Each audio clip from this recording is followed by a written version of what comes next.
सुख म्हणजे नक्की काय असतं? बरेचशे लोकांना हेच माहिती नाहीये आणि सुखाच्या मागे धावतायत. म्हणजे प्रश्नच माहिती नाहीये आणि उत्तराच्या शोधात आहेत. अशी काहीशी आपली म्हणजे ती भावना तर आहेच आहे, परंतु ती एक सवय पण आहे. त्याच्यावर आज आपण बोलणार आहोत की बऱ्याच वेळेला आम्ही असे सेशन घेतो ना लाईफ स्किलचे, तर त्यावेळेला आम्ही विचारतो की तो एखादी व्यक्ती खूपच दुःखी असते, सतत दुःखाबद्दल बोलत असते किंवा फारशी समाधानी नसते. तर त्यावेळेला लक्षात येतं की ही व्यक्ती सुखी नाहीये. म्हणजे काय आहे की तिला जे पाहिजे आहे ते मिळालेलं नाहीये, म्हणजे सुखी नाहीये असा अर्थ आहे ना. म्हणजे प्रत्येकाचं सुख वेगवेगळ्या गोष्टींमध्ये आहे. प्रत्येकाच्या सुखाची व्याख्या वेगवेगळी आहे. काहींना शारीरिक सुख, मानसिक सुख, नंतर आरोग्याच्या संदर्भातलं सुख, नातेसंबंधातलं सुख, असे जर छोटे छोटे पार्ट तुम्ही तयार केले, रोजच्या दैनंदिन व्यवहारातलं सुख है ना, तर असे येईल की मी कोणत्या क्षणी सुखी होतो.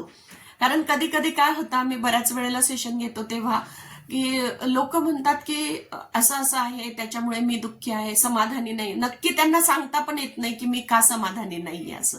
आणि मग ते कम्पेअर करत राहतात, एक दुसऱ्याशी तुलना करत राहतात. म्हणून सुखाची व्याख्या आपली आपली आपण वहीत लिहिली पाहिजे.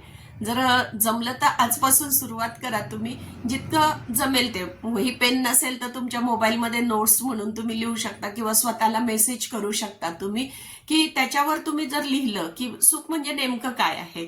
तर आम्ही एकेकाला जेव्हा विचारतो, एका व्यक्तीने मला सांगितलं होतं की मला असं वाटतं की एखाद्या शांत रम्य ठिकाणी, निसर्गरम्य ठिकाणी बसावं आणि बासरी वाजवावी आणि ते कुणीच नसावं आजूबाजू, मी फक्त एकटा असावा. फार तर काय प्राणी पक्षी असतील तर तसे असावेत. हे जेव्हा होईल तेव्हा मी सुखी होईल.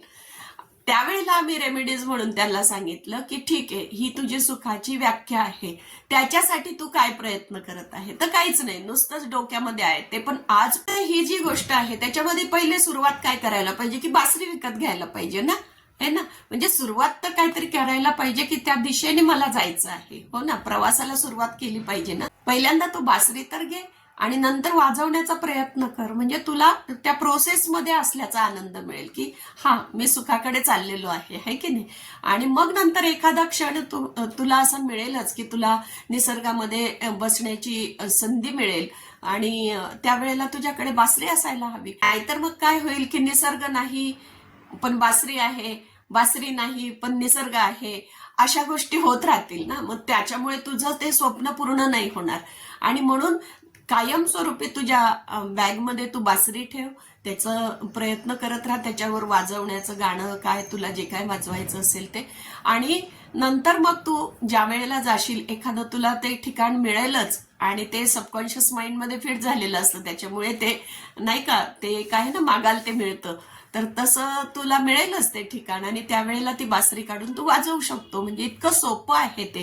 कसं आहे की मोठं सुख आपण डिफाईन केलेलं आहे, त्याचे छोटे छोटे तुकडे केले आणि मग तशा रीतीने आपण तो प्रवास जर करायला सुरुवात केला तर आपण सुखी होणार आहोत. इतकं सोपं आहे ते. पण आपण काय करतो, लिहितच नाही आणि नुसतंच आपलं चिंतन मनन सुद्धा त्या दिशेने त्याच्यामुळे होत नाही, त्याला त्या गोष्टीचं समाधानच मिळत नाही. असंच एका व्यक्तीला विचारलं तर ती म्हणे, मला असं वाटतं की पूर्ण फॅमिली बरोबर माझा जेव्हा दिवस जाईल आणि कुठलाही ऑफिसचा फोन नसेल तर ते सुख आहे माझ्या दृष्टीने. तर किती सोपी गोष्ट आहे की तुम्ही करूच शकतात ते. आणि काय करायचं, कसं करायचं, त्याला कमीत कमी प्लॅनिंग तर करू शकतात की हे मला सुख मिळवायचं आहे, त्याचं मी असं असं प्लॅनिंग करते आहे.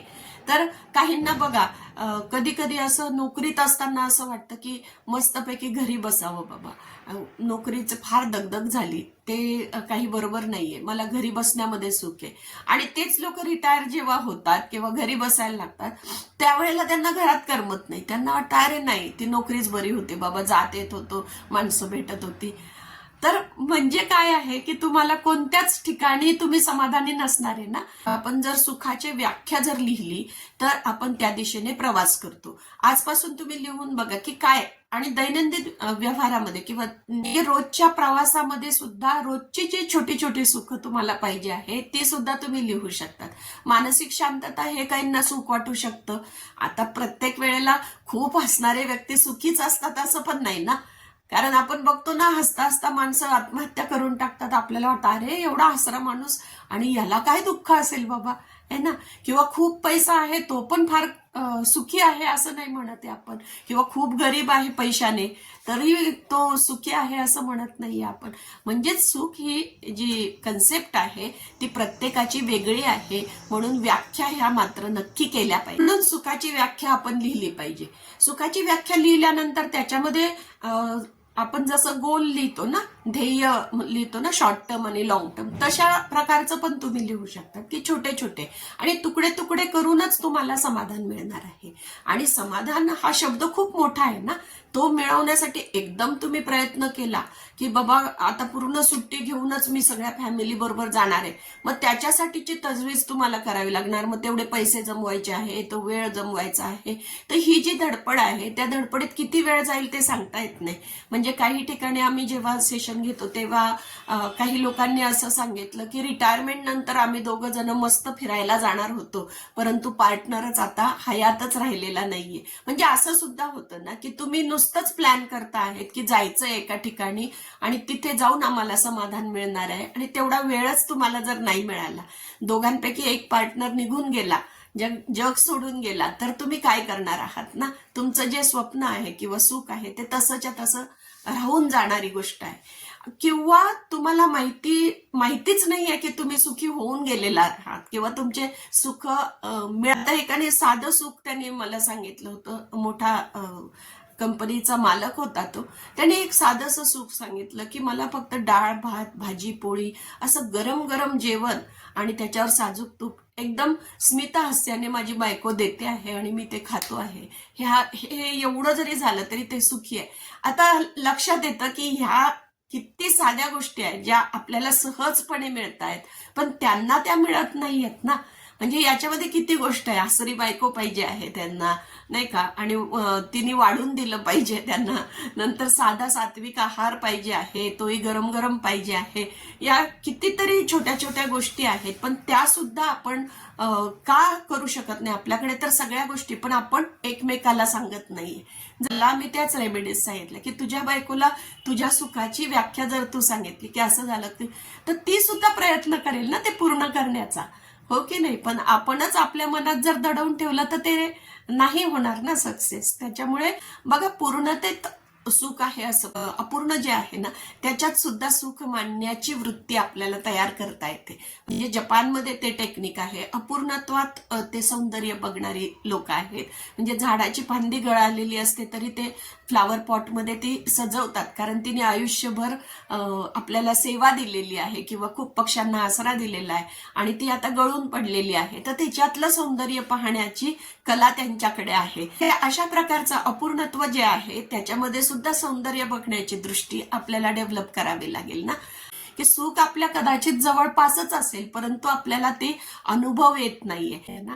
त्याच्यामुळे जे जे तुम्हाला सुख वाटत असेल ते तुम्ही लिहा आणि त्याच्यातून ते पूर्ण करण्याचा प्रयत्न करा. आणि रोज छोटी छोटी अशी सुख आहे ना, सुखाचे क्षण म्हणतो आपण, ते असे वेचत गेले ना तर मोठं सुख तुमच्या डोक्यामध्ये राहील. ते तर आजपासून हा तुम्ही प्रयोग करून पहा. तुमच्या सुखाची व्याख्या तुम्ही वहीत लिहा, मोबाईलमध्ये लिहा आणि बघा की काय काय पूर्ण होत आहे आणि पूर्ण करण्यासाठी मला काय काय करावं लागणार आहे. त्या प्रोसेसची पण गंमत आहे बरं का. ती प्रोसेस जेव्हा करायला लागतो ना त्यावेळेला आपल्याला थोडा थोडा थोडा आनंद होत जातो पूर्ण याच्या दिशेने जेव्हा आपण जात असतो तेव्हा. आणि हा छोटा छोटा आनंद मग आपल्याला त्या हॅप्पी हार्मोन्स तयार होतात, ज्याला सिरोटोनिन किंवा डोपामाइन म्हणतो, ते तयार होतात ब्रेनमध्ये. केमिकल्स आहेत ना ते, तर तसे तयार होतात आणि मग आपल्याला आनंदाची अनुभूती यायला लागते. आणि एका व्यक्तीने तर मला सांगितलं की मॅडम आम्हाला तुमच्यासारखं एवढं मोठ्याने हसताच येत नाही. तर किती किती साधी गोष्ट आहे बघा की दात दाखवून हसणं हे सुद्धा सुख वाटायला लागतं म्हणते मला तर कमीत कमी म्हणजे थोडंसंच हसू येतं बाबा, एवढं खदा खदा हसू मला येतच नाही. तर काय प्रत्येकाचं गोष्ट आहे ती, आणि ते तेवढं हसू येण्यासाठी तेवढं निर्मळपणा आत असणं किंवा तेवढ्या गोष्टी आपण आनंदाने स्वीकारणं. स्वतःला जेव्हा आपण आनंदाने स्वीकारतो मी ही अशी आहे, तर त्यावेळेला बरेचसे प्रश्न सुटून जातात ना, किंवा ही समोरची व्यक्ती अशी आहे. पण पटकन स्वीकारलं, जितकं जास्त लवकर स्वीकारतो तेवढं आपल्याला जास्त आनंद मिळतो किंवा शांतता मिळते असं म्हणता येईल. म्हणून प्रत्येकाने आजपासून करून बघा बरं सुखाची काय व्याख्या आहे. आणि तुमच्या लक्षात येतंय का की काही सुख आपल्याकडून निघून गेली, अनुभवायची राहिलेली, किंवा माझ्या लक्षातच नाही आलं हे पण सुख होतं म्हणून. त्या कोणत्या गोष्टी केल्यावर मी सुखी होणार आहे किंवा मी सुखीच आहे का हे पण चेक करा जरा. कारण बऱ्याच वेळेला ना सगळ्या गोष्टी तुम्हाला ज्या ज्या पाहिजे त्या लिहिल्यानंतर कळतं, अरे हे सगळं माझ्याकडे आहे, मग मी सुखी का नाहीये, म्हणजे अजून काहीतरी मला वेगळं पाहिजे आहे का. ते स्वतःची ह्या व्याख्या मात्र नक्की करा आणि मला सांगा कॉमेंटमध्ये की काय काय सुखाची व्याख्या तुमची आहे. तर आपल्याला हा व्हिडिओ कसा वाटला ते सांगा. सत्कर्म चॅनलला लाईक करा, सबस्क्राईब करा आणि कॉमेंटमध्ये नक्की सांगा. धन्यवाद.